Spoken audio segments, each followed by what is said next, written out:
Hürmetli qarindoshlar, Sharq Turkiston Surgundi hukumati televiziyasining xabarlar programmasida ko'rishinglarni qizg'in qarshi olamiz. Oldingi hafta Boston Kritiklar markazidan turk basketbolchi Anas Qantar Twitterda Tibetga erkinlik talab qilganligini bildirgandan keyin juma kuni o'zining aloqa kanallarida sinag'in linchini yo'llab Xitoyning Sharq Turkistondagi irqiy qirg'inchiligini aytdi va irqiy qirg'inchilikni to'xtatishga chaqiriq qildi. Türk Çolpini yana düşenbe günü dünyadaki Müslüman rehberler, Müslüman tenharketçiler yani Saudi Arabistan Şahzadesi Muhammed bin Salman, İran Prezidenti İbrahim Reis, Şahzade Muhammed bin Zayed Al Nahyan ve Pakistan Prezidenti İmran Khan qatarlıqlarning Xitoyning Sharq Turkistonda yurgizayotgan irqiy qirg'inchilikqa sukut qilayotganligini aytlash bilan birga Xitoyga qarshi turishga chaqiriq qilib, sizning Xitoy bilan bo'lgan munosabatda pul va savdoni kishilik huquqdan ustun o'ringa qo'yishni qaror qilishingiz nomus va ichinishli.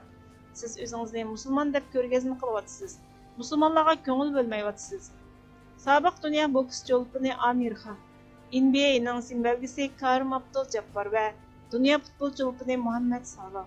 Nimishqa sukut qilasizlar? Bir narsa denglar, biror ish qilinglar, so'zlanglar. Sizlarning sukut qilishinglar va harakatsizliginglar sheriklik dedi. Xitoy Chanxay o'lkasining Shinan shahridagi masjidlarning gumbaz, munora va arab yoziqlarini chaqib, o'rniga Xitoy binogarlik san'ati bo'yicha qurilish va xitoycha xatlarni yozgan. Shinandagi 700 yillik tarixga ega 14-asrda silingan Dongguan masjidi ikki egiz munor, yeshil va oq gumbaz bilan dang'ish qolgan bo'lib, u hozir Xitoy Kompartiyasining ishxonasiga aylangan. Nongshadagi Weizhou cho'ng masjidi butunlay Xitoyning uslubi bo'yicha o'zgartirilib, xitoycha xatlar yozilgan. 10.500.000ga yaqin nüfusga ega tunganlar garchi musulmon bo'lsa-mu, Xitoy ularga zulm qilmaydi. Chunki ularning tili, tushunchalari, harakati Xitoydan farqsiz. Xitoy masjidlarining munora gumbazlarini chiqarsa-mu, ular qarshilik ko'rsatmagan. Xitoyning masjidlarini chiqib o'zgartirishi Sharq Turkistonda allburunla emlilishib bo'lgan. Yevropadagi 62% Xitoy shirkatlari ular uchun siyosiy klimatning nacharlashganligini aytdi. Yaqinqi tekshirishda taraflarning dezinfeksiyasini aytdi. Xitoy Kompartiyasi tanqidni inovatsiz qilish uchun yolg'on xabarlarni tarqatdi.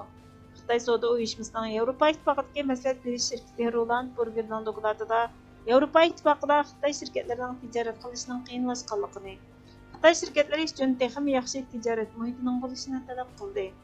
Ziyoratchilar siyosiy klimatning nacharlashganligini aytdi. Xitoy bilan Yevropa ittifoqi o'rtasidagi mablag' solish kelishimining tasdiqlanishining to'g'ritilishi, chet elning mablag' solishini tekshirish mexanizmi, ta'minlash zanjirining ahvoli bu bağlashning sababi deb qaraldi. Dokladda ko'rsatilishicha 59% Xitoy korxonalari dezinfeksiya va xato uchur korxonalarga ziyon elib keldi deb qaraydi ekan. Dokladning avtoridan qaysi uchurning xato yoki dezinfeksiya ekanligi so'ralganda ta'minlash zanjiriga munosabatli masalalarni o'ttirg'a qo'ydi. O'tgan bir yilda Yevropa taratqularida davomli munozara qilinayotgan Xitoydagi ta'minlash zanjiriga munosabatli asosiy masalalar Xitoyning Uyg'urlarni tutqun qilganligi va majburiy emgakka sag'anligidan iborat.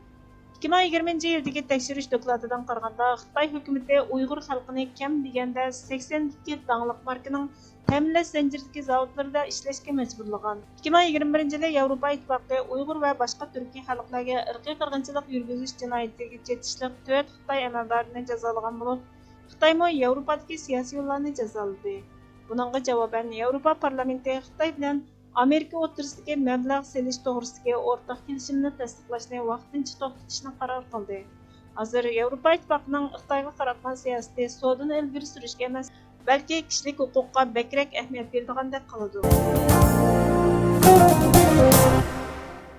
Hindiston xabar qanli bayonotining xabariga qaraganda Xitoy $4 trillion qarzni qaytarib olgan bo'lib, Xi Jinping amaldorlarining Xitoyning g'oyat zo'r turalg'i va ul asliga gullanishini ilgari surish uchun kerakli qarz sommasini yoshirishga urinayotganligi, haqiqiy sonning texim ko'p bo'lishi mumkinligi o'ttirg'a qo'yilgan. Xitoyning umumiy qarzi hozir ichki ishlab chiqarish umumiy qiymatining 270%dan ko'pragini egallaydigan. Xitoyning qoldiq tashqi qarzi 2020-yilda $2 trillion ga yetgan. 2018-yilda hukumatning yoshirin qarzi $4 trillion dan oshgan. Iqtisodshunoslar darajadan tashqari cho'ng qurilishning portlalishini to'xtatishning mumkin emasligidan va dunyodagi ikkinchi cho'ng iqtisodiy krizisni butunlay pul muomala ofatiga aylantirishdan ansiraydi ekan. O'zbekiston Erkin Demokratlar Partiyasining dastlabki saylov natijasining e'lon qilinganligini xotirlash faoliyati Home Arena'da o'tkazildi. Shavkat Mirziyoyev 80,1% biletga erishib, saylovda g'alaba qildi. Sharq Turkiston Surgundi hukumati Shavkat Mirziyoyevning O'zbekistonning prezidenti bo'lib saylanganligini qizg'in tabrikladi va uning O'zbekiston xalqini davomli olg'a ilgirlashga yetaklashini, shundaqla Sharq Turkistonni o'z ichiga olgan butkul O'rta Osiyoning texmi go'zal o'rtaq kelgusini barpo qilishni umid qilganligini bildirdi. Mustaqillik millatning qulluq girdobidan qurtulishning shahodatnomasi.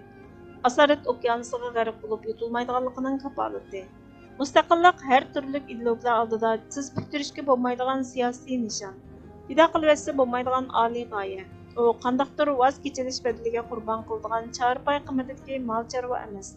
Mustaqillik hukumini majozga jo'rashga bo'lmagandek, uningga erishishning ifodasimi majoziylikqa bog'lanmaydi.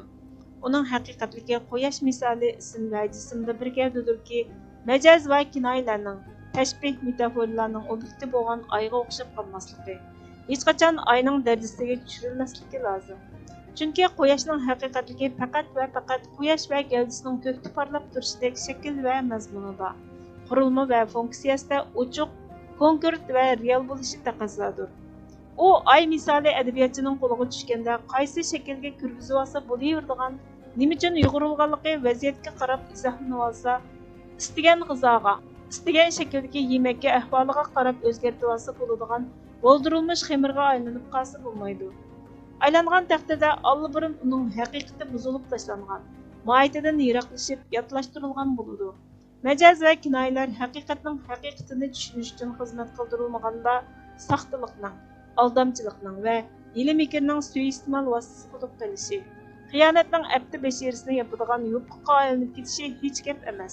Orxon Muhammadning suyuqlantirilgan mustaqillik va sotqinlik ulanganlari nomli maqolasidan elindi.